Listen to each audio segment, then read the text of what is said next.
अभी तक हमने देखा भूखी प्यासी सुबई जब अपना सामान लेकर रास्ते से गुजर रही होती है तो चक्कर खाकर गिर जाती है। प्रेजेंट में हमें सिबई को हॉस्पिटल में दिखाया जाता है जहां जिन्नान उसका हाथ पकड़कर रो रहा होता है। उसे एक पास्ट का सीन याद आता है जहां उसने अपने बचपन की क्रश मतलब शिबई को रेस्टोरेंट में देखा था। जिन्नान जाकर शिबई से कंफर्म करता है और उसे अपना इंट्रोडक्शन देता है।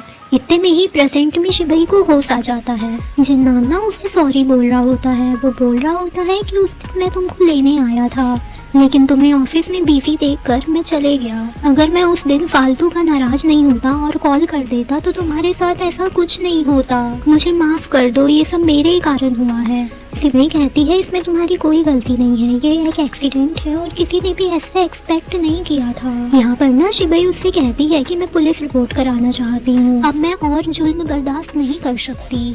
जिन्नान कहता है ठीक है, तुम पहले पूरी तरह से ठीक हो जाओ फिर हम पुलिस स्टेशन जाएंगे। तुम जरूर जीतोगी, मैं तुम्हारे साथ हूँ। मैं किसी को भी तुम्हारे खिलाफ बुली करने नहीं दूंगा क्योंकि तुमने कुछ गलत नहीं किया। तुम टेंशन मत लो, मैं हमेशा तुम्हारे साथ हूँ। घर में ना डैड की बर्थडे पार्टी चल रही होती है। सिबई जिन्नान को इनवाइट करने के लिए जब नियान वैन कॉल करता है तो उसे पता चलता है कि सिबई हॉस्पिटल में एडमिट है। वो लोग फौरन हॉस्पिटल पहुंचते हैं। जिन्नान बताता है कि सिबई ने ज़्यादा नींद की मेडिसिन खा ली थी सो उसे पॉइजन हो गया था, जिस पर ना सिबई की फैमिली वाले जिन्नान को ही डांटने लगते हैं कि उसने उसकी केयर क्यों नहीं की। यहाँ पर ना हम एक चीज नोटिस करते हैं, डैड और चूचू को सिबई के बारे में जो बुरा हुआ है कुछ नहीं पता है। थोड़ी देर बाद जब नियान वैन को पता चलता है कि सिबई पुलिस स्टेशन जाने वाली है तो वो जिन्नान को फिर से डिस्करेज करने लगता है। वो बोलने लगता है कि पुलिस सिबई से तरह तरह के सवाल पूछेगी और मैं नहीं चाहता कि मेरी सिस्टर ऐसे सेक्रीफाइस करे। लोग उसे तरह तरह के ताने सुनाएंगे। सिबई केस नहीं जीत पाएगी और इससे मेरी भी पोजीशन पर असर पड़ेगा। आखिरकार मैं भी एक लॉयर हूँ। जिन्नान नियान से बोलता है इंसान जस्टिस क्यों चाहता है, ताकि वो खुश रह सके। शिबई उस क्रिमिनल को आजाद छोड़कर बाहर से तो शांत रहेगी पर तुमने सोचा है उसके अंदर क्या बीतेगी। जिन्नान बोलता है कि तुम जैसे लॉयर को तो अपनी बहन का सपोर्ट करना चाहिए ताकि उसे जस्टिस मिल सके। यहाँ पर ना नियान वैन की उल्टी खोपड़ी में जिन्नान की सीधी बातें समझ नहीं आ रही थी। वो ना ये सब मॉम को भी बता देता है। ये मॉर्निंग का टाइम होता है। थोड़ी देर बाद उन सबको पता चलता है कि सिबई हॉस्पिटल से भाग गई है। सब लोग शिबई को ढूंढ रहे होते हैं। मॉम नर्स को डांट रही होती है कि तुम्हारे रहते एक लड़की कैसे गायब हो गई। इधर ना हमें सिबई को दिखाया जाता है जो कि हॉस्पिटल से निकलकर पुलिस स्टेशन जा रही होती है। तभी उसकी मॉम उसे देख लेती है। वो उसके पीछे बहुत जोरों से दौड़ती है। आगे से नियान वैन भी आ जाता है। वो लोग सिबई को बुरी तरह से दबोच लेते हैं। वो लोग सिबई को पुलिस स्टेशन जाने से रोक रहे होते हैं। यहाँ पर ना मॉम सिबई को मारते हुए बोलती है अगर तुम्हें पुलिस स्टेशन जाना है तो मेरी लाश पर से जाना होगा। डैड जो कि इस बात से अनजान है बोलते हैं तुम्हें पुलिस स्टेशन जाना ही क्यों है। तब शिबई उन्हें बताती है कि 19 अप्रैल की रात वो घर नहीं आई थी और उसके साथ क्या क्या हुआ था। ये सुनकर ना डैड और चूचू के रोंगटे खड़े हो जाते हैं। शिबई कहती है मैं अपने लिए जस्टिस चाहती हूँ इसलिए पुलिस स्टेशन जा रही हूँ, जिस पर मॉम कहती है मैं तुम्हें कभी ऐसा करने नहीं दूंगी। वो कहती है लेकिन क्यों, जिस पर मॉम कहती है अगर वो पकड़ा भी जाएगा तो तुम्हारी पवित्रता वापस नहीं आ जाएगी और लोग तुम्हारे बारे में क्या बोलेंगे। जिस पर सिबई बोलती है इन लोगों की गॉसिप सुनने से मुझे दर्द होगा लेकिन अगर मैं आगे नहीं बढ़ती हूँ तो क्या मेरा दर्द खत्म हो जाएगा। तुमने कभी हमारे बारे में सोचा है सोसाइटी में हमारी क्या इज्जत रह जाएगी।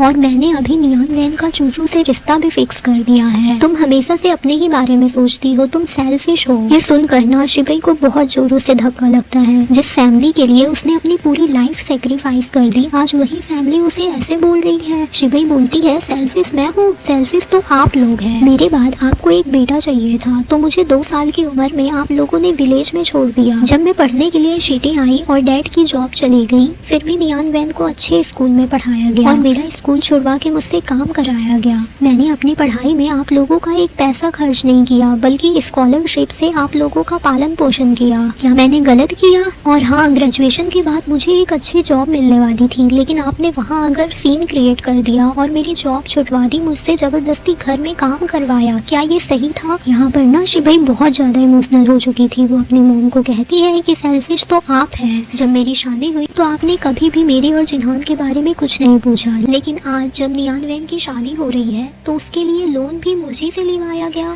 ये सुनकर ना मॉम की बोलती बंद हो जाती है।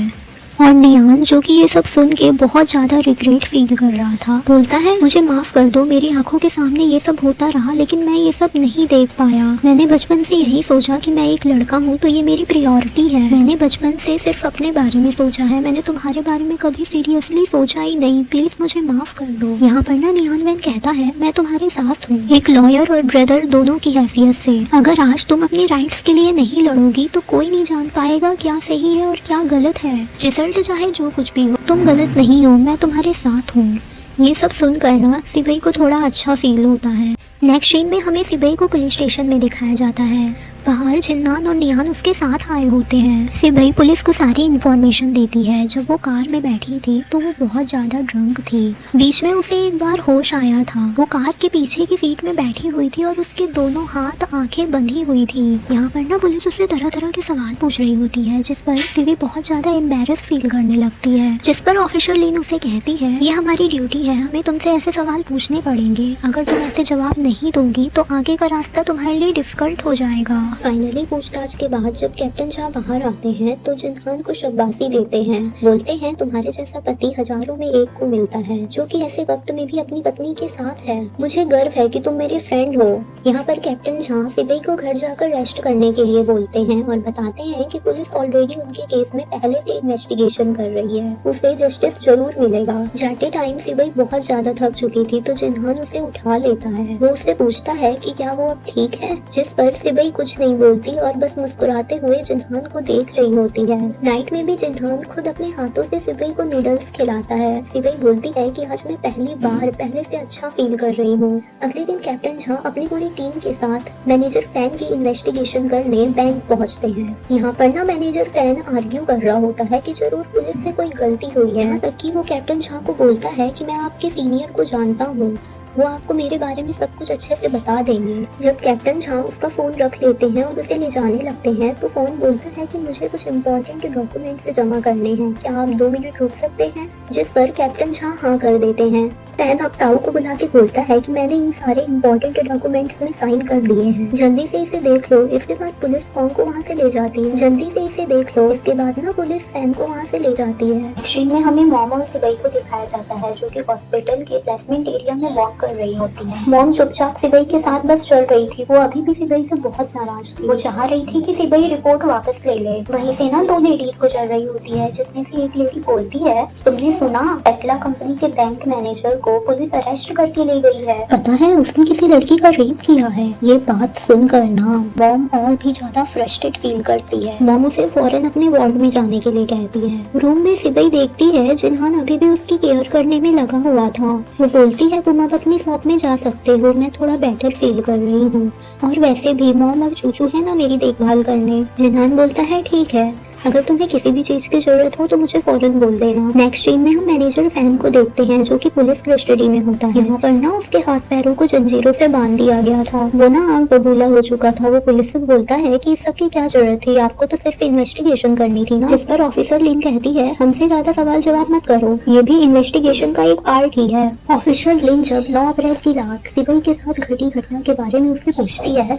तो मैनेजर फैन साफ साफ मना कर देता है। वो बोलता है क्यों ना आप सिबई को यहाँ बुलाए, मैं उससे फेस टू फेस बात कर लूंगा। कैप्टन शाह पूछता है कि तुम्हारा सिबई से क्या रिलेशन है। हम दोनों कलीग्स हैं, मैंने मुश्किल समय में उसकी मदद की थी, लेकिन मुझे ये नहीं पता था कि वो मेरी इस मदद का ऐसे फायदा उठाएगी। उसको जॉब पर भी मैंने ही रखा था क्योंकि उसका फैमिली बैकग्राउंड बहुत ज्यादा पुअर है। मुझे उस पर दया आ गई थी। कैप्टन शाह बोलते हैं क्या सिबई को पैसों की जरूरत थी और तुमने उसके लिए फेक लोन स्टेटमेंट क्यों बनाया। फैन बोलता है वो खुद मेरे पास आई थी, उसने कहा था कि उसके भाई की शादी होने वाली है और उसे दूसरा घर चाहिए जिसके लिए उसे लोन अप्रूव कराना है। मैंने उसे समझाया भी था कि अपनी फैमिली के चक्कर में इतना इन्वॉल्व ना होने। ऑफिसर लिन बोलती है कि तुम इतनी सिबई की केयर क्यों करते हो, जिस पर फैन बोलता है आप सही है, जिन्नान भी मेरे बारे में ऐसे ही सोचता है, लेकिन आप मेरे बैंक के हर एम्प्लॉय से पूछ सकते हैं, मैं सबसे ऐसा ही बिहेव करता हूँ। यहाँ पर ना मैनेजर फैन इतना ज्यादा साबित होता है कि पुलिस को उसके खिलाफ कोई भी निगेटिव क्लू नहीं मिल रहा था। मॉम सिबई को लेकर घर जा रही होती है। यहाँ पर मॉम सिबई को गॉगल्स पहनने बोलती है ताकि उसे कोई पहचान न सके। ये सब देख कर ना सिबई को गुस्सा आ जाता है और वो मॉम को वहीं छोड़कर टैक्सी में बैठकर चले जाती है।